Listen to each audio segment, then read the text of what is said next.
Okay, the committee will now move to representatives of Google Australia and YouTube.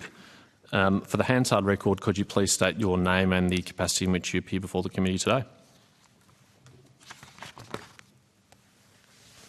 My name is Shane Huntley and I am the Director of Google's Threat Analysis Group. My name is Rachel Lord and I lead Government Affairs and Public Policy for YouTube in Australia. Thank you. I believe one or possibly both of you are joining us from overseas at all hours, so I'm grateful very much for your participation and assistance with the committee today. Do either of you have an opening statement that you wish to make on behalf of Google or YouTube? Yes, Chairman. Chairman Patterson, Deputy Chief Chair Walsh and esteemed members of the committee, thank you for the opportunity to appear before you today to discuss Google's efforts to protect our users from state-sponsored foreign interference. As I said, my name is Shane Huntley and I'm the Director of Google's Threat Analysis Group, or TAG. Before joining Google in 2010, I was the Technical Director working in cyber as part of the Australian intelligence community. I'm joined here by my colleague Rachel Lord, who leads our government affairs and policy work for YouTube in Australia. TAG is a global team of analysts and security experts that analyses and counters serious threats to Google and our users, including government-backed attackers, serious cyber criminals and information operations.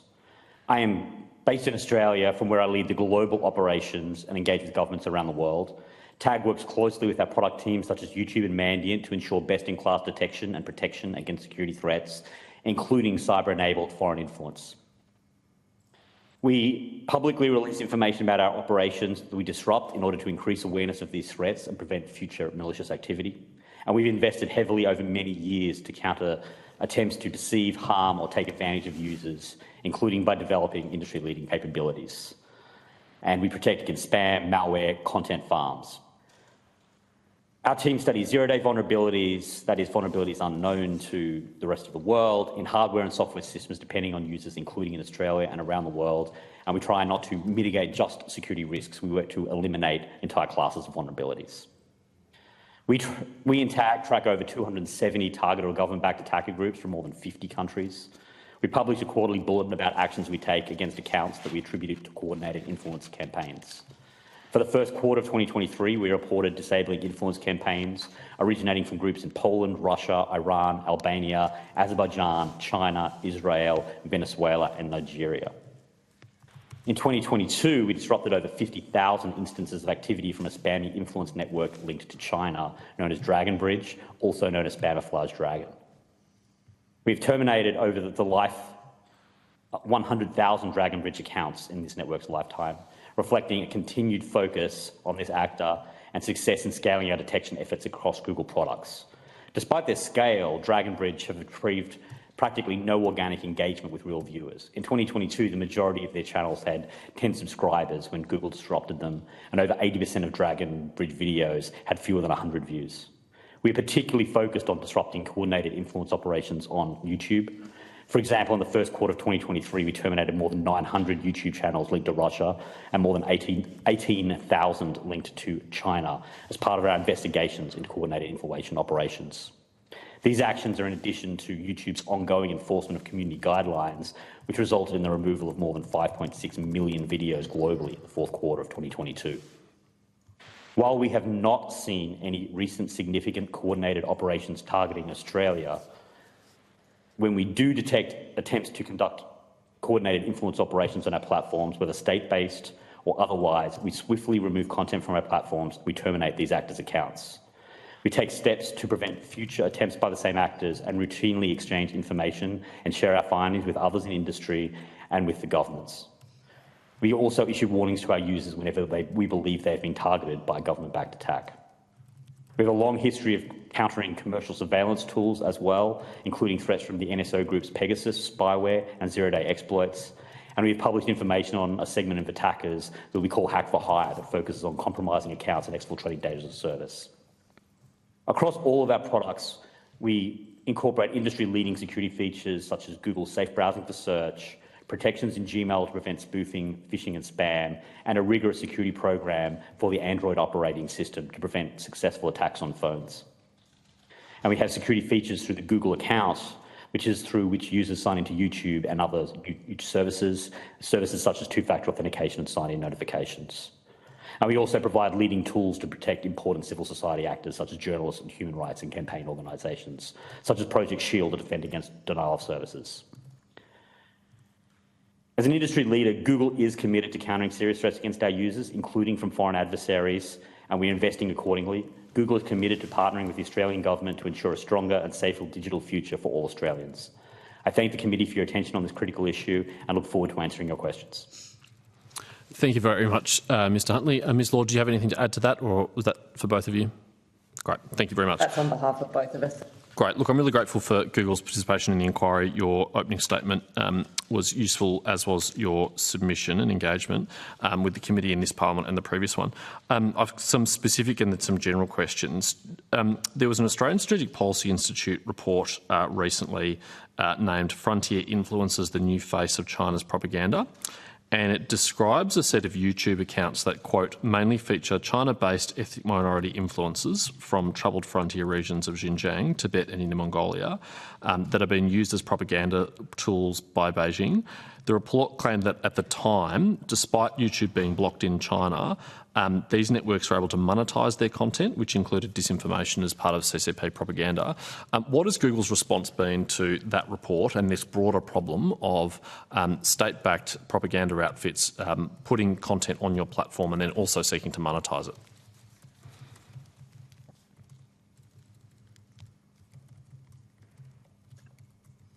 I would say, firstly, thanks for the question, Chairman. As I mentioned in the opening statement, we take the investigations into all misuse of our platform, including by state-based actors, very seriously, and we do take direct action. I believe Ms Lord may speak to the specifics of this case and the actions taken by YouTube. Thank you. Thank you, Shane, and thanks for that question, Chair. Look, we're aware of that report, and in that case, I think my understanding is that those accounts were working through multi-channel networks, which are enterprise partners, correct? So third-party service providers that affiliate multiple YouTube channels to offer services to those creators. So look, the way that works for us is that those partners can contract with content creators from around the world, and that does include in unlaunched markets like China. And those MCNs are then responsible for owning and operating those channels, but they are required, like all users on our platform, to comply with our community guidelines, our monetisation policies and our terms of service. It is important to note that being based in China in itself is not against our policies, but obviously, as you'd be aware, we do remove content that does violate those policies. It is in our business interest that we do have, that our users have confidence in our systems, and we obviously don't have any interest in making money off harmful content. Just another specific question in this area. We had a witness before the inquiry, Vicky Xu, who was the target of a transnational repression campaign, which was active on a number of Western headquartered social media platforms, not just YouTube, but also Facebook and Twitter. And in one instance, a video which purported to be an investigation into her personal life was uploaded and remained on YouTube for some time and received a number of views, despite complaints being made about it and requests that it be taken down. YouTube did subsequently remove the video. What lessons have been learned from that experience to ensure it doesn't happen again? Thanks, Senator. I am aware of that case. It was before my time with the company. Look, our aim is obviously to remove content that violates our community guidelines as quickly as possible. And look, I think it's fair to say that we acknowledge in this situation that the ultimate outcome of finding that content violated our guidelines and terminating the channel took longer than we would have liked. But it is, we would like to assure the committee that since that time in 2021, as we do consistently, we do continue to make significant investments in our systems. We're constantly reviewing and evolving our policies to make sure they're fit for purpose in striking the appropriate balance. And we do also seek to refine our processes to make sure that we are able to quickly and efficiently respond to violative content on our platform. In that instance, the Australian Strategic Policy Institute subsequently attributed that campaign to likely be from the Ministry of State Security in China. Obviously, the way in which authoritarian states seek to take advantage of Western social media platforms to harm citizens in our democracies is a very troubling issue, and I appreciate that YouTube and Google have taken that seriously. I'm interested in your views about whether there are any public policy changes that government could and should make, which would facilitate that, which would make that easier?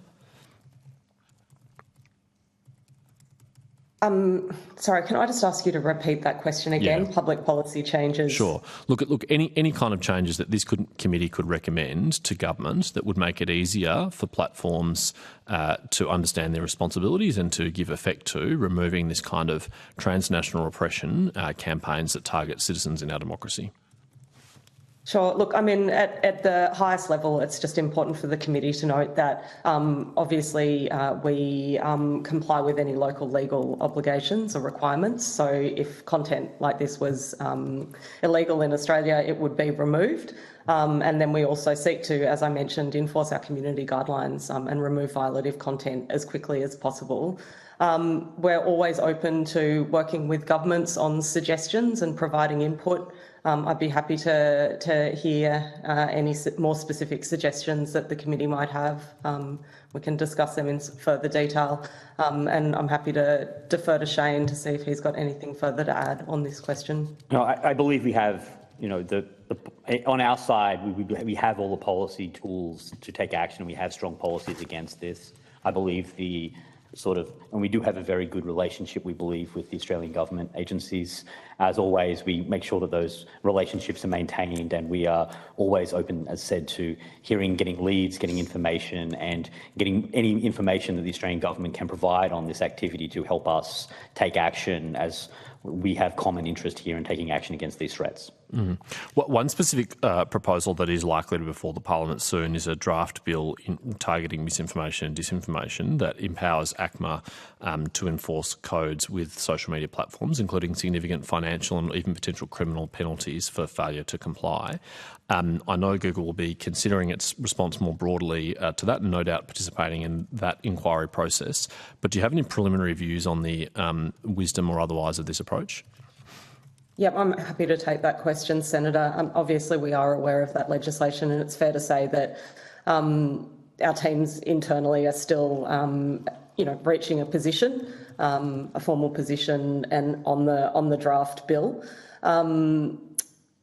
I think, broadly speaking, we do support giving ACMA powers to enforce the code. Google was one of the original signatories to the Australian Code of Practice on Mis and Disinformation. And we would also like to see more companies sign up to the code to ensure that it's got, obviously, better coverage. As you mentioned, yes, we are reviewing the draft bill, and we will work with government on an appropriate legislative backstop to that code. Okay. And just finally from me, before I offer the call to the Deputy Chair, how concerned are you about artificial intelligence-enabled disinformation, particularly things like deepfake videos and images and audio, which are getting increasingly sophisticated and not possible for the human eye to detect the difference between what is real and what is fake? How concerned are you about that, and what steps are you taking to address that? I'll take that answer. Thanks for the question, Senator. Google is a leader in AI technology, and also, I believe, one of the leaders in looking at the responsible use of AI and how AI can be used responsibly. From a threat point of view, it is of concern to us and something we are watching very closely. At present, what I would say is what we have observed so far is very limited use of these tools, and not with great effect. But these are powerful tools, so this is something that we are working on, both defences and also detection capabilities to follow over time, and we're watching this very closely and watching all the threat actors that we track.